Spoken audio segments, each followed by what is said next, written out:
राघवन, हमारे साथ देवेंद्र पराशर भी जुड़ गए हैं। देवेंद्र, जैसा कि आप भी अनुमान लगाए रहे थे उसी के बीच ही आप देखिए डेट्स तो आ चुके हैं, लेकिन डेट्स आ गए हैं, लेकिन अब जो सुगबुगाहट है वो है कि आखिरकार स्ट्रैटेजी क्या होगी बीजेपी के लिए, कि सत्ता कैसे बचाए। कांग्रेस वापसी की कोशिश कर रही है। निश्चित तौर पर बीजेपी की पूरी रणनीति प्रधानमंत्री नरेंद्र मोदी के करिश्मे के इर्द गिर्द बुनी जा रही है और हर एक राज्य में हमने ऐसा देखा है और यहाँ भी कोई एक्सेप्शन नहीं होने जा रहा है। पूरी चीजें वैसी हो रही है जैसे सरकारी स्तर पे आप देखें तो पिछले दिनों प्रधानमंत्री नरेंद्र मोदी का बतौर प्रधानमंत्री, देश के प्रधानमंत्री जो सरकारी कार्यक्रम हुए उससे अगर आप ग्राफ को देखेंगे, ज्योग्राफिकल ग्राफ को देखेंगे तो ऐसा समझ में आएगा कि कर्नाटक का कोई भी लोकसभा क्षेत्र ऐसा नहीं है जहाँ किसी न किसी डेवलपमेंट वर्क्स को लेकर प्रधानमंत्री नरेंद्र मोदी नहीं गए हों। और उसे समझा जा सकता है कि प्रधानमंत्री नरेंद्र मोदी का जो सबसे बड़ा यूएसपी है कि अब मैं डेवलपमेंट देता हूं और करप्शन फ्री गवर्नमेंट देता हूं, तो उसका भरपूर इस्तेमाल करने की कोशिश कर्नाटक बीजेपी भी करेगी अब आगे जब चुनावी कार्यक्रम शुरू होंगे। बीजेपी के लिए प्लस पॉइंट के लिहाज से जैसे इस बात को बहुत ज़्यादा प्रचारित किया जाएगा कि एफडीआई कितना ज़्यादा आया, डेवलपमेंट फ्रेंडली माहौल है, बहुत सारे इश्यूज जो इमोशनल इश्यूज हैं जैसे हिजाब विवाद जब जिस प्रकार का हुआ था उसमें बीजेपी संगठन पीछे से जिस प्रकार से लगा हुआ था उसका फायदा उठाने की कोशिश की जाएगी। रिजर्वेशन को लेकर जो तुरुप का पत्ता जिसे बीजेपी मान रही है वो चला गया है,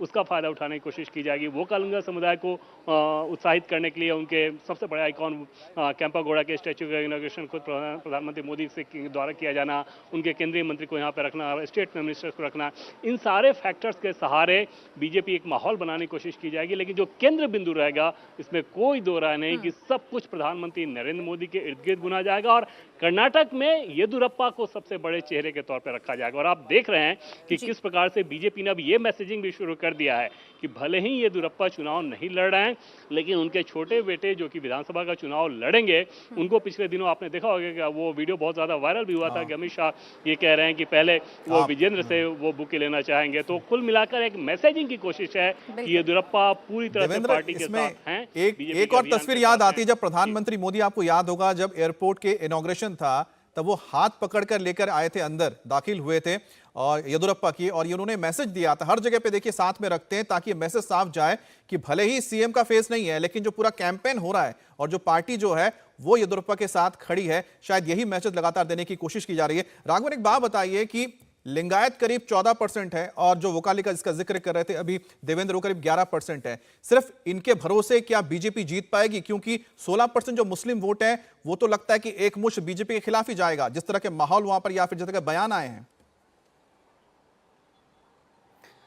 देखिए, ये 2011 के सेंसस की अगर हम बात कर ले तो अभी मोटा मोटी जो पॉलिटिकल पार्टियां हमें जो फिगर देती हैं उनका ये मानना है कि तकरीबन 18% लिंगायत कर्नाटक में है, 16% वोक्कलिगा है। वोक्कलिगा यानी गौड़ा, जो हमेशा देवेगौड़ा की पार्टी जेडीएस का समर्थन करते रहे हैं और उसमें अभी कोई बदलाव यहाँ पर दिखता हुआ नजर नहीं आ रहा है। हालांकि कोशिश जरूर बीजेपी की इस बार रही है कि वो किसी तरह से वहां पर सेंध लगा सके। इसकी वजह उन 2019 के लोकसभा चुनाव के नतीजे हैं जहां पर देखा था कि गौड़ा कम्युनिटी ने भी नरेंद्र मोदी के चेहरे पर वोट किया था। क्या इन विधानसभा चुनाव में भी वही ट्रेंड बरकरार रहता है? क्योंकि विधानसभा चुनाव की समीकरणें अलग होती है, उम्मीदवार जो एमएलए का होता है वो बहुत ज्यादा मायने रखता है। दूसरी बात, लिंगायत, जैसा देवेंद्र ने भी कहा, येदियुरप्पा को एक बहुत बड़ा चेहरा यहां पर बनाने की कोशिश इसलिए की जा रही है कि जब उन्हें मुख्यमंत्री पद से हटाया गया था, लिंगायत समुदाय नाराज हुआ था। यह कह दिया गया था कि वो अपने बूते पर कोई प्रचार नहीं करेंगे। कोप्पल में जब से सबसे पहली सभा जब जेपी नड्डा ने की थी, हमें याद है, वहां पर कन्वेंशन हुआ था लेकिन वहां पर येदियुरप्पा को इनवाइट नहीं किया गया था। उसके बाद एक इंटरनल सर्वे हुआ पार्टी का जिसमें यह कहा गया कि बीजेपी 70 सीटें भी नहीं लेकर आ रही है। और उसके बाद हमने देखा कि एकदम जो स्ट्रैटेजी है वो पूरी तरह से बदल गई और येदियुरप्पा एक बार फिर फोकस में आ गए। हालांकि अब वो ये कह रहे हैं कि जब तक वो बीजेपी को बहुमत की सरकार यहां पर नहीं दिलाएंगे वो लगातार काम करते रहेंगे। विजेंद्र का फैक्टर देवेंद्र ने आपके साथ डिस्कस कर ही लिया। तो कुल मिलाकर लिंगायत समुदाय को एकजुट रखना और बाकी समुदायों को साधना, ये कोशिश बीजेपी ये मैसेज राघवन दे भी रही है कि लिंगायत समुदाय को बीजेपी साथ साथ कर चल भी रही है। मैं एक बार फिर से देवेंद्र का रुख कर लेती हूँ। देवेंद्र, येदियुरप्पा कैंपेन कमेटी के हेड, 150 सीट का टारगेट बीजेपी इस वक्त लेकर चल रही है, तो बीजेपी के सामने कौन कौन सी चुनौतियां और प्रधानमंत्री 2024 की इबारत कैसे लिख रहे हैं? क्योंकि अगर हम पिछले 3 महीनों की अगर बात करें तो लगभग 7 बार प्रधानमंत्री का दौरा कर्नाटक का हो चुका है।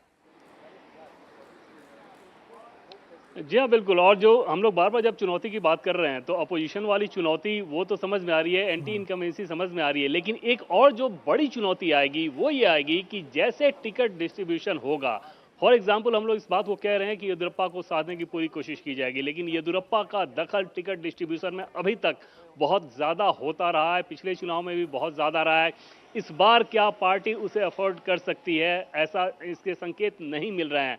वहां पर अगर ऐसा नहीं हुआ तो क्या येदियुरप्पा इस बात को लेकर नाराजगी नहीं जताएंगे। दूसरी चीज़ कि ग्राउंड पे भले ही येदियुरप्पा बहुत ज़्यादा पॉपुलर हो, इसमें कोई दो राय नहीं कि स्टेट में बीजेपी का कोई भी नेता उनके आसपास भी नहीं टिकता पॉपुलरिटी के मामले में, लेकिन बीजेपी का जो अंदरूनी ढांचा है उसमें कई ऐसे नेता हैं जो कि येदियुरप्पा का रास्ता रोकने की लगातार कोशिश करते हैं और एंटी येदियुरप्पा एक तरह से अपनी छवि रखते हैं। कहा यह भी जाता है कि बीजेपी के राष्ट्रीय संगठन महामंत्री बीएल संतोष, जो कि खुद कर्नाटक से ही आते हैं, वो भी इस बात को लेकर बहुत ज्यादा संतुष्ट नहीं रहते कि येदियुरप्पा के हिसाब से और इस बार देखिए चुनौती कांग्रेस के लिए भी है, क्योंकि राहुल गांधी की जो सदस्यता खत्म की गई इसको लेकर नाराजगी भी है बीजेपी के खिलाफ। साथ ही मल्लिकार्जुन खड़गे का ये गृह राज्य भी आता है, इसलिए पूरी ताकत मल्लिकार्जुन खड़गे भी अपने झोंकेंगे, तो मुकाबला बेहद दिलचस्प होने वाला है। इंडिया टीवी हर वक्त हर जगह डाउनलोड करने के लिए सर्च करें India TV news Google play store या ऐप स्टोर पर।